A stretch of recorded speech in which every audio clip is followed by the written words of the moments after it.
Section 1. You will hear a man phoning to complain about a flight. First, you have some time to look at questions 1 to 3.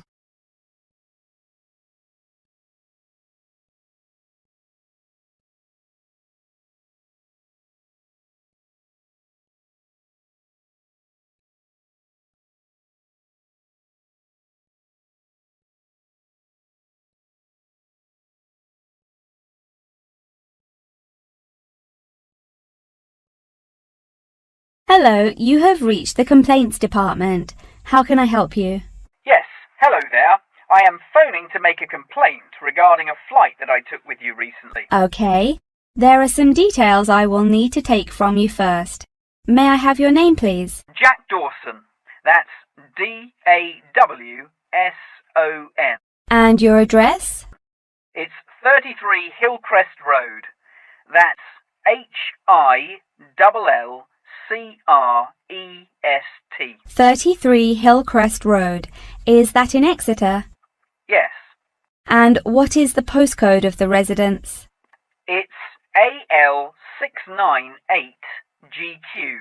Thank you. Do you have a telephone number? Yes, the number at my office is 754688. That's good. And may I just take a home phone number for you in case of emergencies? No problem. It's 798662. Are they both local numbers? Yes. Before you hear the rest of the conversation, you have some time to look at questions 4 to 10.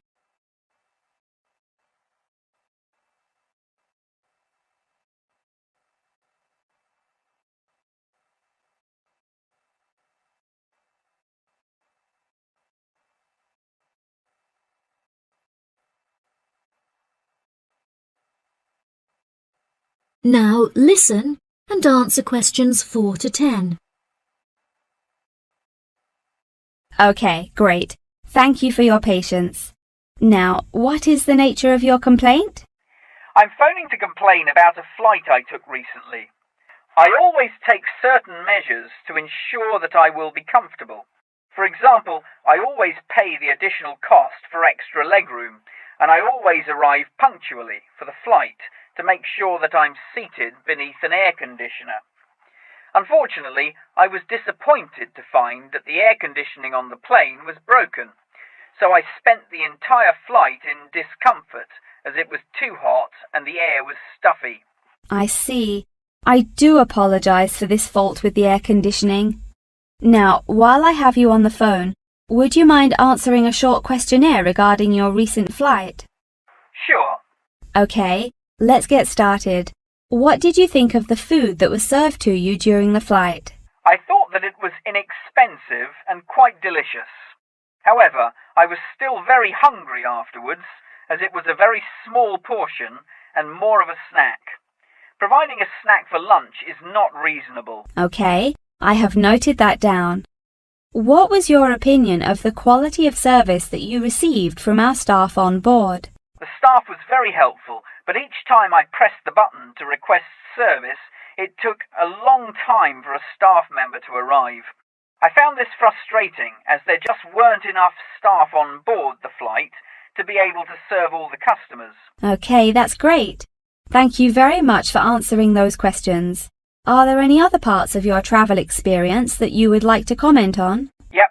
The process of moving through security was very quick and helped to make my travel experience stress-free. Okay. Do you have any extra comments on the services you received during the flight? Yes, I thought that the seats were very uncomfortable and looked very old. They were also in need of repair, as the reclined feature on my chair was broken, so I could not go to sleep for the whole flight. Luckily, the entertainment facilities were very good, so I was able to distract myself by watching movies. Thank you so much for taking the time to answer all of my questions. We would like to offer you some gifts as a goodwill gesture, with a 20% discount on the cost of your hotel stay. We also appreciate that international calls to your home country can be expensive, and we are sure that you would like to keep your family updated on your travels. So please accept a phone card which has a credit of £20. Oh, that's really great. Thank you so much for the gifts. No problem. We look forward to having you travel with us again soon. Have a fantastic vacation. Thanks. Bye. That is the end of section 1. You now have half a minute to check your answers.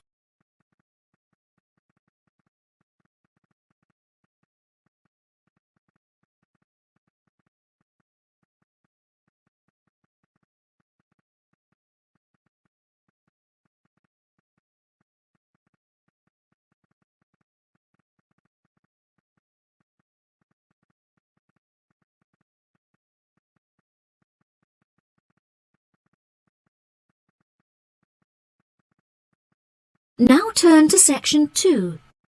Section 2. You will hear part of a talk given by a member of staff at a car rental company. First, you have some time to look at questions 11 to 16.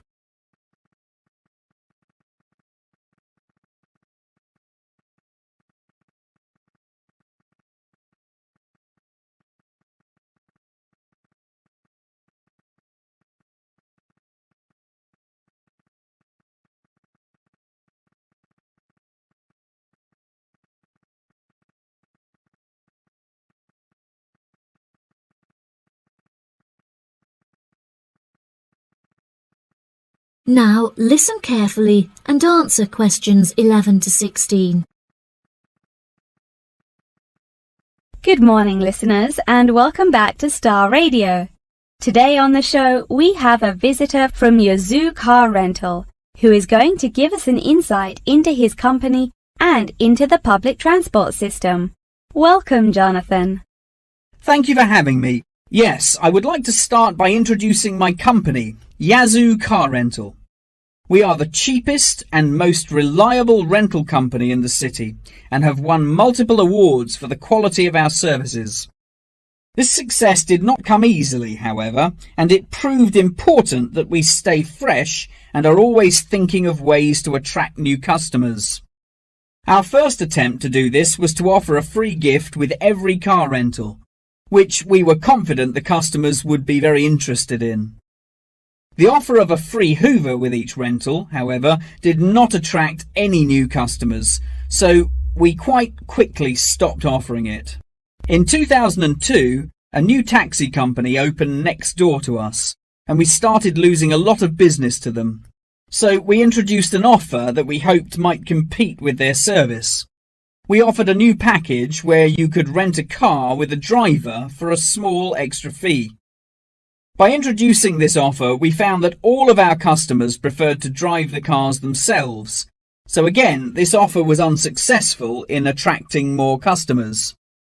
Learning from these mistakes, we decided to offer a package service where the customer no longer had to come to our offices to pick up the rental car. Instead, we could drop off and pick up the car anywhere in the city to make the customer's experience a lot more stress-free. This offer was very popular and increased our profits by 30%. In order to attract a younger demographic, we updated the models of cars that we offered for rental. We began offering more trendy cars such as minis and smart cars that we thought might appeal to the younger crowd, and we also purchased them in more fun colours like reds and greens. This offer attracted some new customers of a younger age group, however, not as many as we hoped. Next, I decided to offer our services at a discounted price on our website where it could be seen by thousands of people. I thought that this could be a great way to attract a number of new customers who would never have heard of us before, and it worked fantastically well. Following the success of the discount offer, we had so many customers that it became necessary to open a new branch of the company in the centre of the city. The cost of renting offices in the city centre was very high, so we hoped that our profits would justify this expensive decision. We made enough profit to keep our city centre offices open, but we had hoped for a greater increase in customer numbers. Before you hear the rest of the talk, you have some time to look at questions 17 to 20.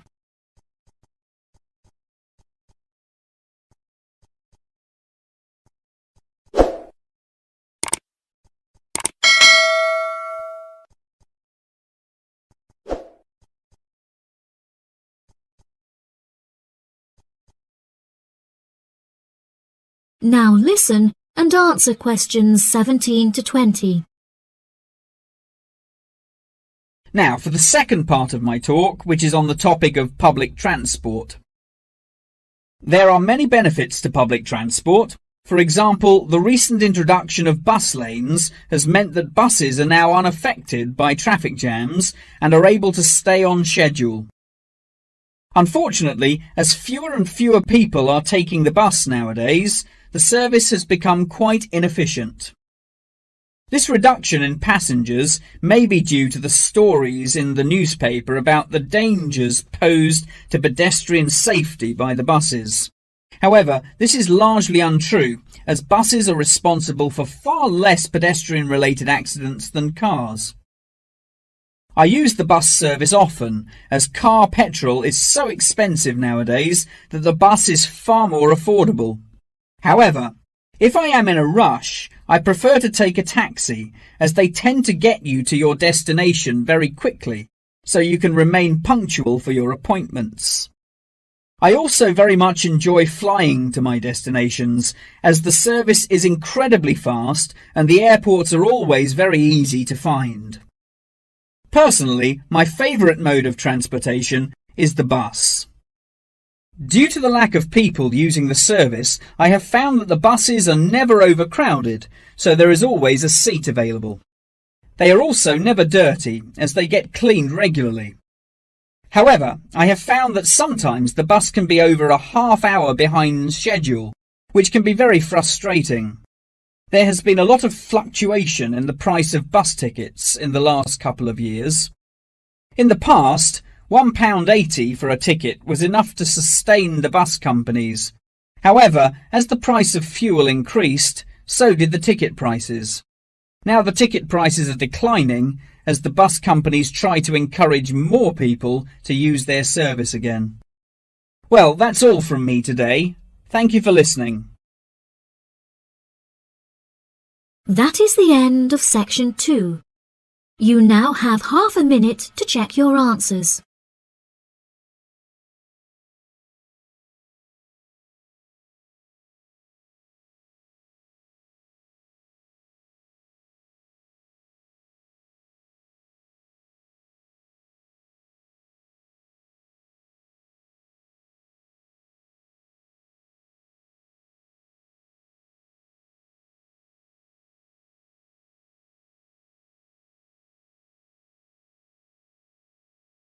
Now turn to section 3.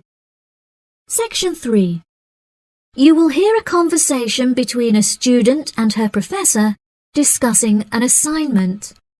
First, you have some time to look at questions 21 to 25.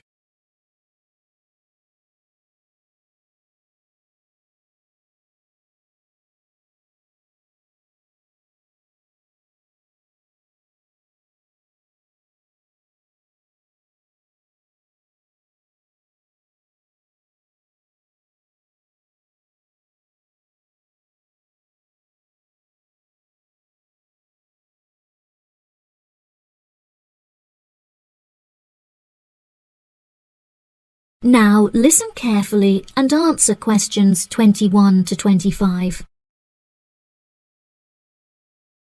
Excuse me, Dr. Thompson. May I speak to you for a minute? Of course. Please come in. I'm Alexandra Jones. I'm studying business here at the university, and for my assignment I have to carry out a survey of people who own their own organizations. I heard that you are the founder of your own company, and I was wondering if I could ask you some questions about it. Yes, of course. Please fire away. Okay, great. We'll get started. Did you encounter any problems whilst you were starting your company? Actually, it was not as hard as I anticipated. I started out with very clear objectives, so I knew exactly what I wanted my corporate identity to be. It was very difficult to find the correct premises, as the property market in London is so competitive, but eventually I found the perfect site. The hardest part was structuring the business, as I had no formal template, so I had to create it myself. Yes, that is very impressive. Was it difficult dealing with staff? It's always tricky trying to satisfy a group of people with varying interests. However, I didn't encounter many problems. I found it very important to make the staff feel appreciated. So I hosted a staff day where we could all introduce ourselves and get to know each other as individuals. I was also able to talk to them about the type of work that they would be doing and gave them the opportunity to share with me the issues they had with the allocation of the work. Okay. Did you hire a management team or did you take on the role of the manager? Oh no, I already had enough tasks to take care of. I employed someone else to take on the role of the manager. However, he never consulted me before making decisions, so I was forced to let him go and hire someone else. And what did the other staff think of the new manager? They had a great deal of respect for him. It definitely helped that I consulted with them before hiring him. They were surprised that he has been so successful in his role at the company, despite the longer meeting hours. Since the company opened, has it had any great achievements? There are many aspects of the company that I am pleased with. However, there is one achievement of which I am particularly proud. I wanted a mural painted to brighten up our entrance area, so I decided it would be a great idea to invite the local primary school to create one for us. The youngsters had a great time, and I know they were thrilled to be included. Oh, that's lovely. Before you hear the rest of the conversation, you have some time to look at questions 26 to 30.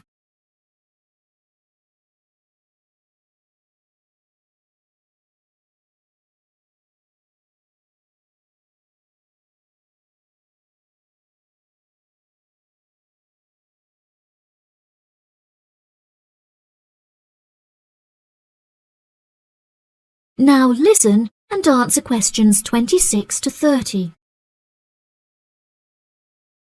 Have you encountered any major problems since you opened the company? Yes, we are always encountering issues with employment because it is very hard to find people who are qualified for the roles that we are offering. But unfortunately, there is no solution to this.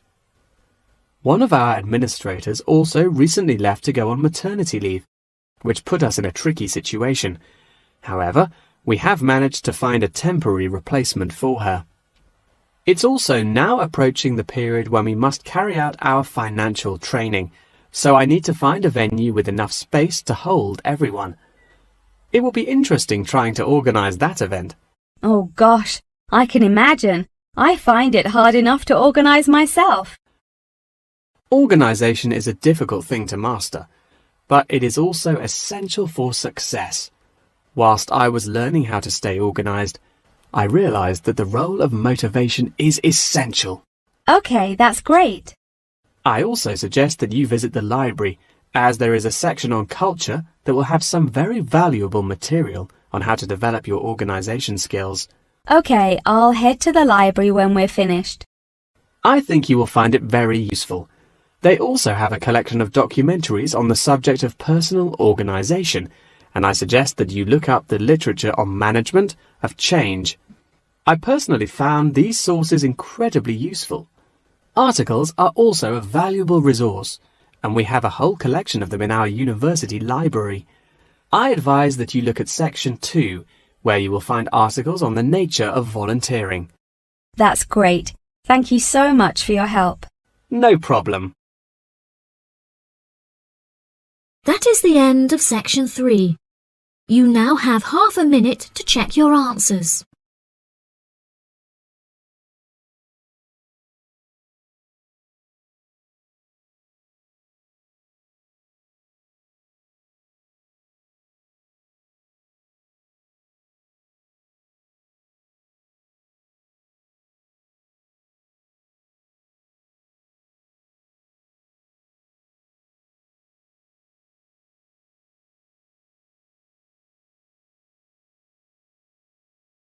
Now turn to Section 4. Section 4. You will hear a talk on the research of architecture. First, you have some time to look at questions 31 to 40.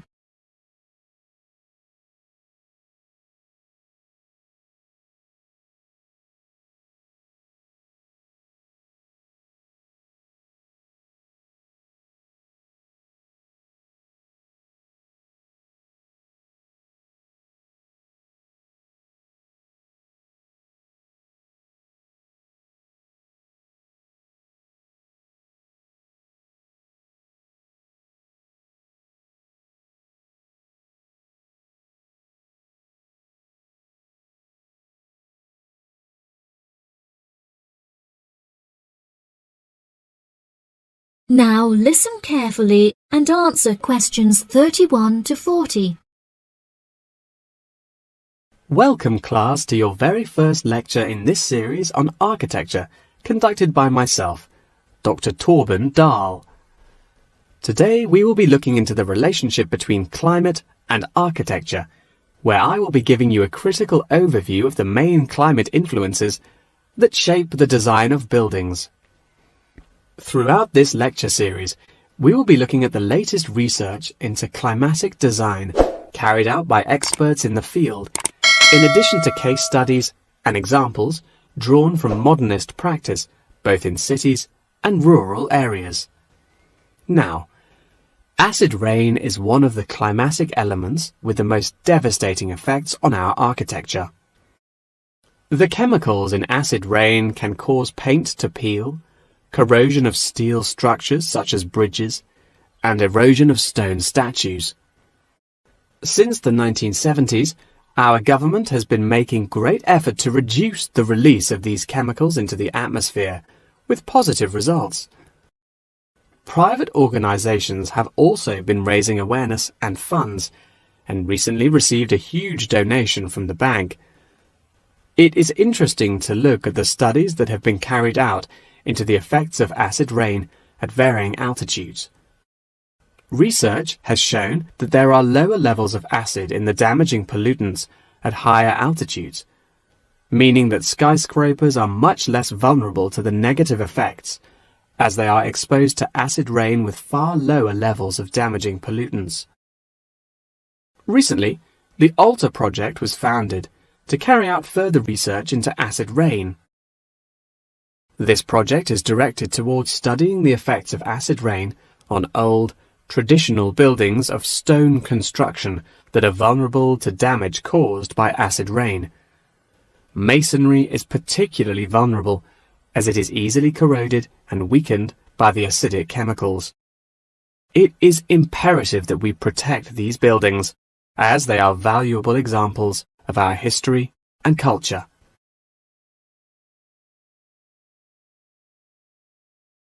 Pollution is one of the main sources of concern in the present day. The construction industry contributes considerably as a source of pollution in its day-to-day processes of creating building materials such as concrete and glass. However, more new sustainable methods are being developed to counter this. A recent case study for this is Sky Tower, whose windows have been made from recycled glass to prevent pollution from the glass-making process. Water is the most problematic element to be considered in construction. It is imperative that construction elements, such as the insulation, are fitted into the building in dry weather to prevent it from getting wet. This makes winter an undesirable season for construction, as the heavy rainfall can have adverse effects on the building. Another climate type that has an enormous effect on buildings is humidity. Constructions made of steel and stone are largely unaffected by humidity. However, it can have a serious effect on wooden constructions if the timber has not been correctly treated. Moisture from the air can condense in the grain of the wood, which then swells and shrinks in proportion to the magnitude of change in its moisture content. This variation in size can have disastrous consequences. In areas of the world that are prone to earthquakes, Certain design and environmental conditions are preferable for protecting buildings in the event of a tremor. Engineers have come up with numerous building procedures to help minimize shaking in buildings. For example, tall buildings have height restrictions and counterweights, and multi-story buildings have reinforced floors and walls. Ground conditions are a cause for worry in many constructions, as often the soil is of the wrong density to protect the foundations. Luckily, technology has now been developed that can help to minimize damage by earthquakes. Seismic sensors can give prior warning when an earthquake is about to happen, so that preparations can be made to protect both the people and the buildings from harm. The movement of building structures can now also be measured and monitored over time by architects. It has been expressed by architects within the design community that it would be valuable to be given special courses for designing buildings within earthquake zones. Guidelines are also expected to be produced by the government in the near future that will give architects a universal checklist to follow. That wraps up the lecture for today. Please remember that attendance is mandatory. That is the end of section 4. You now have half a minute to check your answers.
Thanks for watching. Here are other 2 videos. You can watch them as well.